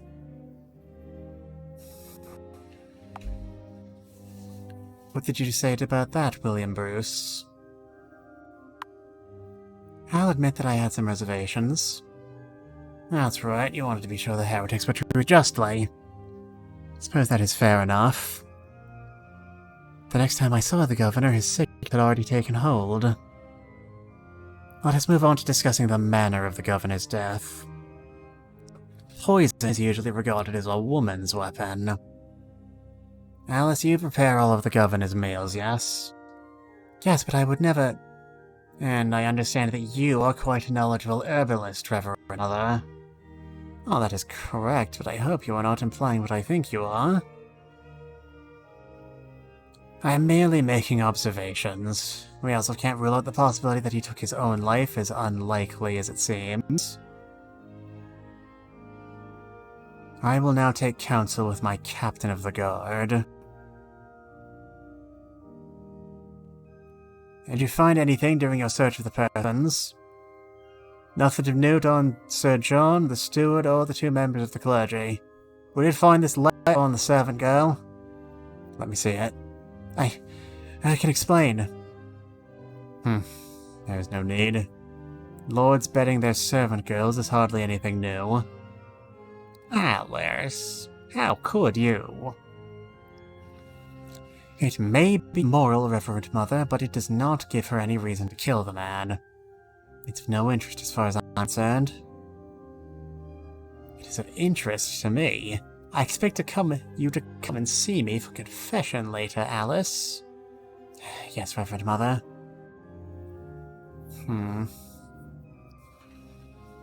Oh, yes, the confession, which you will definitely present to see. And I'm really making the world a better place by framing this person. I'm glad I did. William Bruce, did you find anything on his person? Nothing, my lord. And during your search of the house, I didn't feel asleep. Man, there's no way Solid could sneak past value now. We searched the governor's chamber thoroughly and found this book hidden beneath his mattress. Thought it might warrant your attention. Very interesting. These are Wycliffe's writings. I suppose the governor has seen any of these writings. But why would it be hidden beneath his mattress? First off, I love that this is an option. Secondly, I feel like I might be overplaying my hand if I just point out my own conclusion. Seems obvious enough. Not sure what to make of that. You stupid bastard. If this costs me the run, I'm going to actually scream and fucking throw it out. We searched the rest of the house and found nothing of interest, my lord. Very well then. I believe I have heard enough. I admit that I remain suspicious of you, William Bruce, though there's not much evidence to suggest you were involved in this. I'm not even Chat? I'm going to kill someone in real life just to make up for this.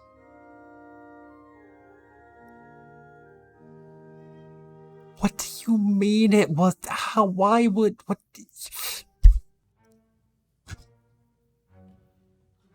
Oh dear God! This fucking one run took me 2 goddamn hours. Although you were initially released by the High Sheriff, as his investigation continued, you had begun to feel more and more paranoid. You felt certain that he still suspected your guilt. Soon it was just as you feared. Due to a lack of any other serious suspects, you were arrested by the sheriff's men and brought to your castle for further questioning. You held out for as long as you could, but finally, under the nefarious tortures devised by the servants of the English crown, you were forced to confess your crime. Time passed slowly from the day of sentencing to the day of execution, and knowing that you did not have long to live, you counted the precious moments that remained. When the day finally arrives, you find yourself dragged out before the people of York to pay the final price for the crime you have committed. It is a strange feeling, but they'll permit any last words. If this is the price that must be paid for justice, then so be it. I can only hope there's more justice in the next world, then at least I might see my fire. How do you possibly fuck up something that obvious? Why am I playing this? 2 hours, 1 run, and it's... Yeah, no, we're done. That's it, stream over, I'm raiding someone.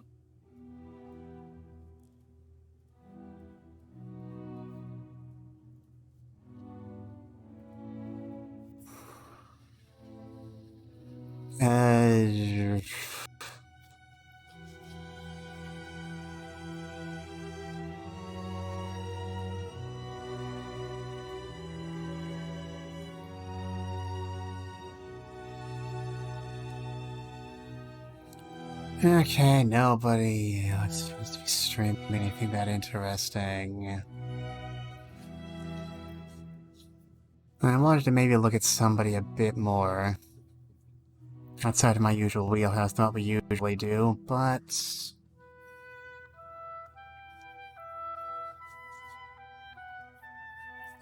yeah, sure, this'll do. Boca the Dragon is an extremely small streamer I've wanted an excuse to give reviews to for a while now. Oh, are you ending? Was fun to listen? Yeah, I was maybe planning on doing another run, but like, if the game's going to prove itself that poorly put together, you know, my time is more valuable than this. Anyway, we're raiding Boca, a very small streamer. Would probably appreciate the raid.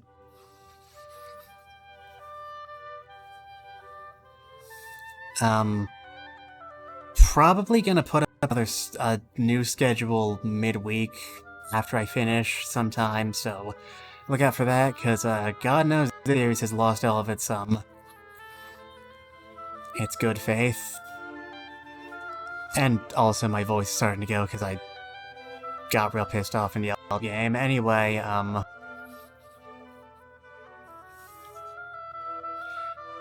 yeah, that's about the limits of what I had to say, so let's hit that raid button, why don't we? Please be nice to Boca, they're very small and cute and innocent.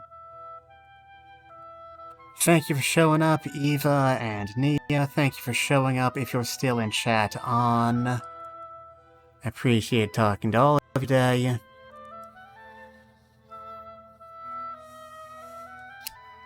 And I hope I will see you all later, be it on my streams or yours. Goodbye, everyone.